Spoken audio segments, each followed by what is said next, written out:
I didn't really want to film this video. I've been putting it off, if you can't tell. That's why it's so late. But, we gotta do it. So due to my house being exclusively chaos this morning, we moved locations to Gabriel's bedroom and the floor. But that's how it's going.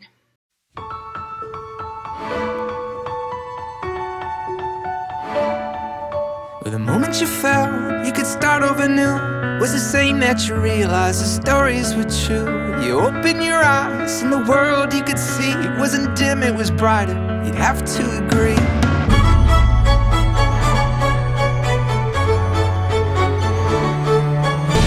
Oh, now your fears are gone. They were buried with the dawn. And oh, now you feel alive for the very first time.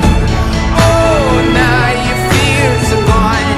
They were buried with the dawn. And oh, now you feel alive for the first time. Not hold me yet. Not hold me yet. No, you're not home yet. No, not home. But you finally found the way.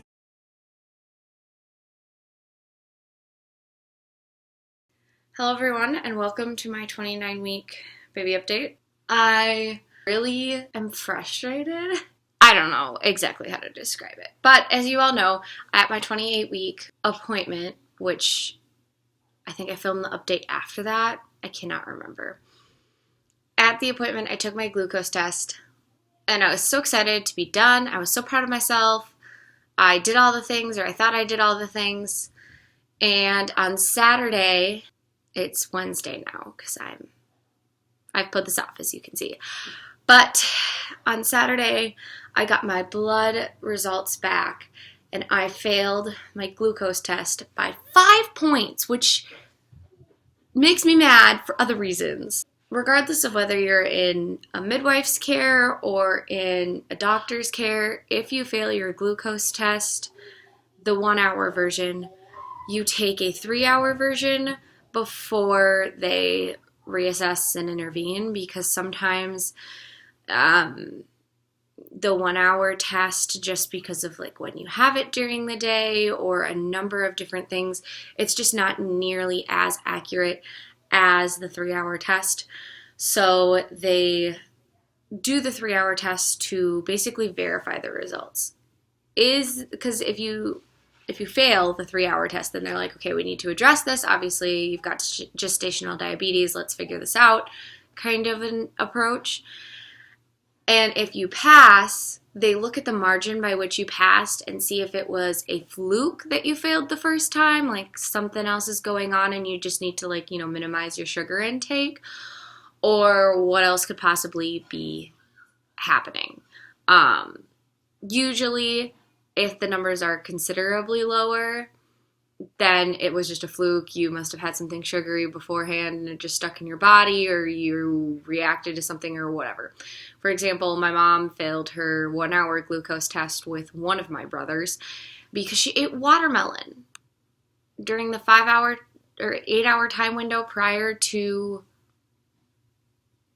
going in. And watermelon is really, really sugary. Even though it's good for you because it's a natural sugar, it's still really, really sugary. So it really skewed her results, because the results are based off the 50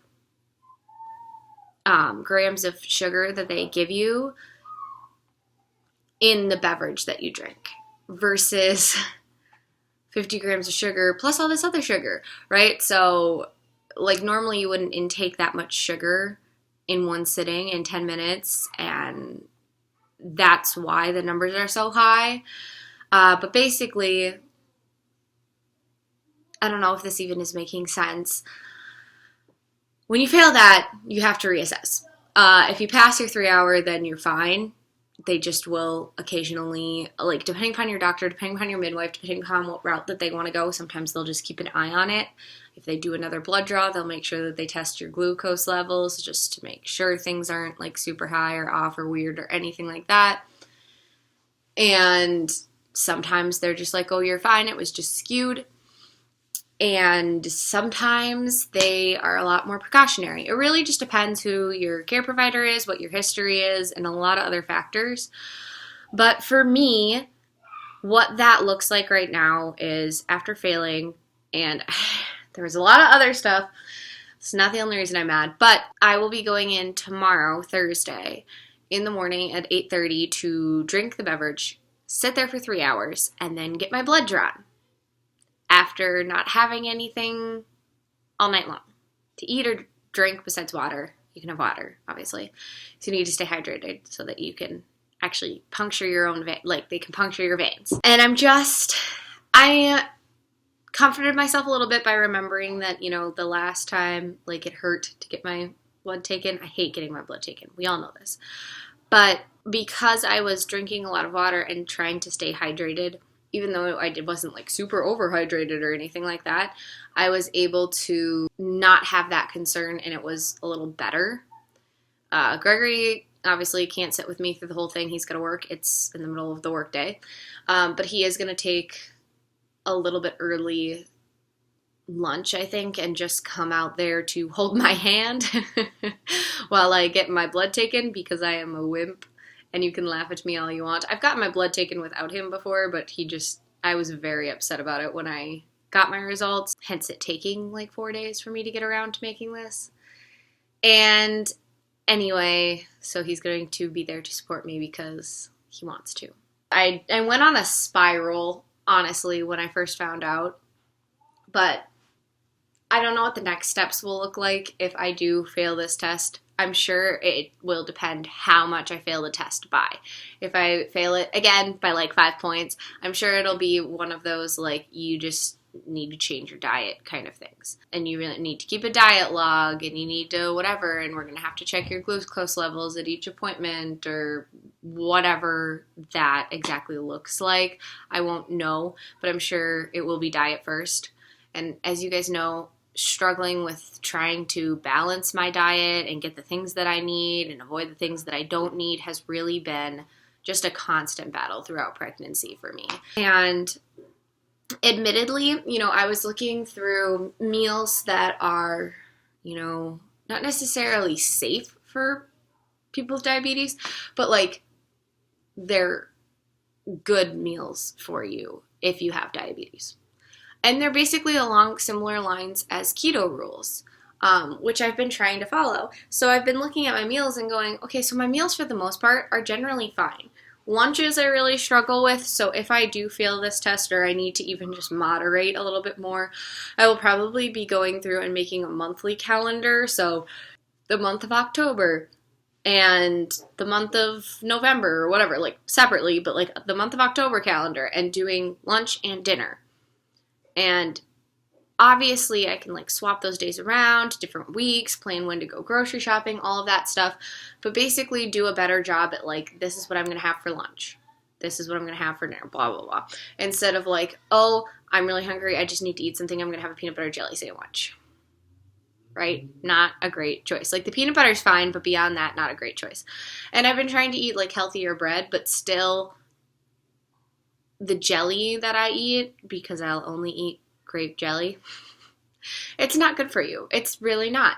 And so I've been wanting to change over to peanut butter banana sandwiches anyway, but maybe I have a real problem and I just need to totally no bread, even like split grains, who knows? And one thing that I can't do in general is eat baked goods, because I just use white flour because it's cheaper.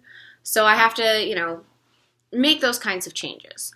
But I do plan on kind of putting out a whole month meal list and all that kind of stuff, and planning out when I'm going grocery shopping in advance based on my calendar. But my point is, what I've noticed is that even though my meals, like my dinners, are good, it's my lunches and my snacking that's the problem. In the back of my mind, every time I snack or every time I like have a lunch that I know is not great for me, in the back of my mind, I'm like, wow, I really shouldn't be doing this. This is really bad for me. This is something I was told to avoid, but I just really need it. Like, I just really want it. I have been trying to make, like, when I have a snack at home, more actively healthier choices, like fat bombs, which are like these oatmeal balls things. I've talked about them before. I have a video of me making them and all that kind of stuff, so you can go check that out. But that's like an active replacement snack, or even dessert, honestly, because there's a little bit of natural maple syrup in there, which is high in sugar because it's maple syrup, right? And but it's all natural maple syrup that's like actual, just like tree sap maple syrup boiled down with some sugar in it, kind of thing. So a little bit better for you than fake syrup, but at the same time, still not the best. Like, you shouldn't have so much sugar, right? But, you know, it needs a little sweetener, it needs a little something to hold it together. So it's a much better choice than, like, a pop for dessert or an ice cream. I'm really big into, like, let me go get a Blizzard, okay? They just sound so good. Or, like, a shake, because I just really like ice cream. Or a coffee with, like, a ridiculous amount of sugar in it. As a coffee drinker, I'm not a black coffee drinker. I'm not. You can't make me. It won't happen. Sorry, but it's not going to happen. I just can't do black coffee.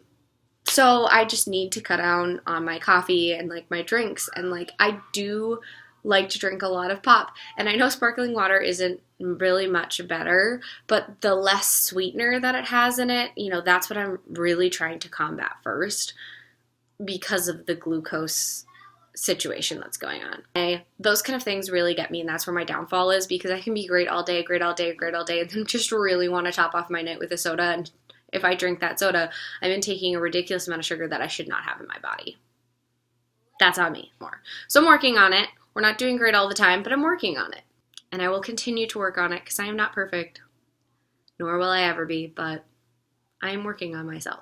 That's what matters. Along with the glucose results, I also got some of my other results back, and my hemoglobin, and another one that I can't remember what it's called, but it's basically like a similar type of reading.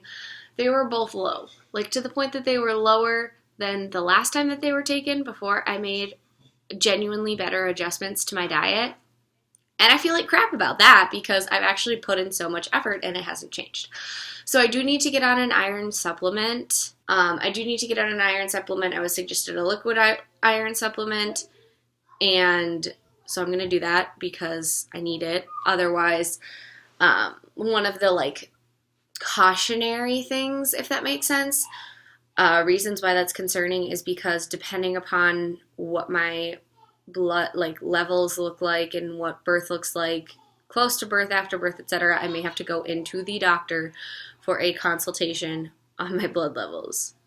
I may have to be very concerned about hemorrhaging. Like, there's just a lot of things going on, which is not ideal. I don't love it, but that is the reality of where I'm at.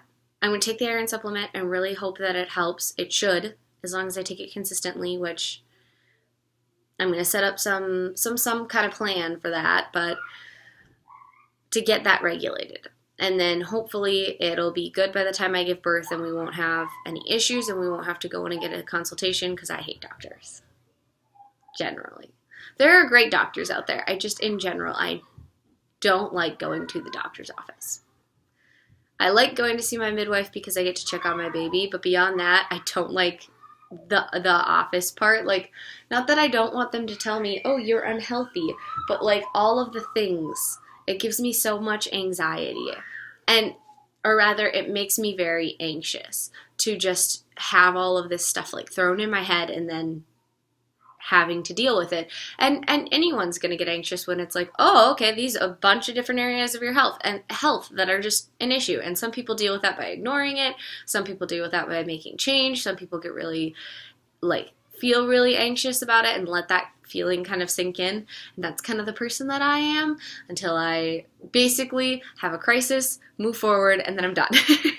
It is not a foolproof system, and I don't like my system, but that's the system that I am operating under. That's where we're at health-wise and what's going on with that. I am going to a chiropractic appointment today. I'm leaving in 15 minutes, maybe a little bit less than that. And so physically though, my body is great. Besides the broken foot, I went into the chiropractor last week to get an adjustment after having broken my foot and loosened things up, and I felt really great. Everything felt great. So going in again today, and then I'm going to reassess with my chiropractor. I'm definitely going to start going in every 2 weeks now, but he might suggest that I come in every week, especially until the boot is off. And then at that point, I'll only be 6 weeks away from my due date, so I'll be coming in every week anyway. So we might just be going down to, like, going up, going down, whatever. Once a week, I'll be going into the chiropractor. Who knows? For sure, every 2 weeks, but it might be every week. So we'll see how that goes. But otherwise, 29 weeks, baby is the size of a head of cabbage. We're so close to 30 weeks. I am so excited. And that just, it's a bright spot. It's a silver lining. It makes me feel good. Baby really is responsive and reactive, like literally all of the time, which is amazing. And that's so different for me that it's just this like first time experience that like I didn't have before, which makes me really, really happy. And on top of that, it reminds me that like all of this stuff sucks, but this is why I'm doing it. And it's not just pain and discomfort and all of these things. And I enjoy being pregnant outside of, you know, having to get my blood taken and having to really adjust my diet. Outside of those couple of things, I enjoy being pregnant. I really do. After especially the tired phase of the first trimester, once I get like my mental and my mental health is back on board, which affects my emotional health. And once I get out of that like really tired phase and I can like feel like myself a little bit more, which only lasts a couple of weeks, I just feel good and I enjoy it. And I enjoy feeling good. Just having more problems this time around, but I'm going to let it go. I'm going to keep doing what I need to do and try to focus on the things that I can control and just work a little harder, because working harder cannot hurt the situation, but giving up can. So that's what I keep trying to tell myself, is that if I give up, it will only be worse. But if I keep trying, it can only help. It's only helping even if I don't see it. It's keeping it from getting worse. But other than that, we're doing good. Baby was hanging out a lot on the right side for a while. That's still her preferred side. But we have a lot more movement on the left side as well now, which I think is good. You know, I want baby to have plenty of space, but I'm feeling a lot of movement, like much more equally. I feel it a lot down low. Like there's still a lot of floating, so I can tell that the baby is like a little smaller. And I feel up in my ribs, down really low. Like it goes back and forth. Baby is definitely sitting a lot higher than I remember Gabriel sitting, but everything's measuring fine and great and wonderful. So that's not negative anyway. It's all positives, all good, all great. It's just a difference. I'm right around 147 pounds, I think is what I weighed at this morning.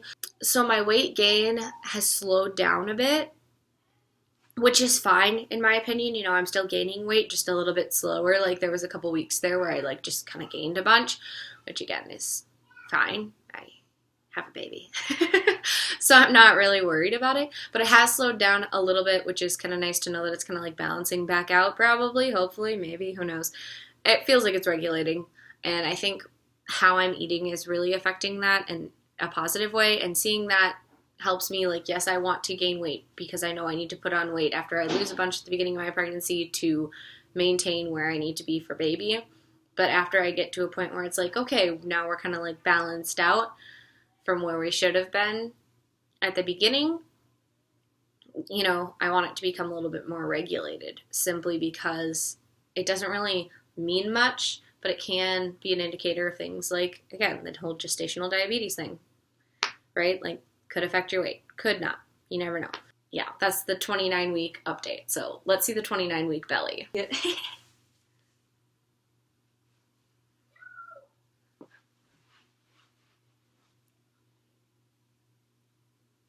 Thank you so much for watching this video. I hope you enjoyed it. Sorry I talked your ear off. Sounds like I'm going to need to go, and I've got an appointment to go to, so I really enjoyed making this video more than I thought that I would. Thank you for being here. Thank you for waiting for it. If you liked it, don't forget to give us a thumbs up, subscribe, and hit the bell down below so you can get notifications for when more videos come out. And we'll see you next time. Love, Genevieve.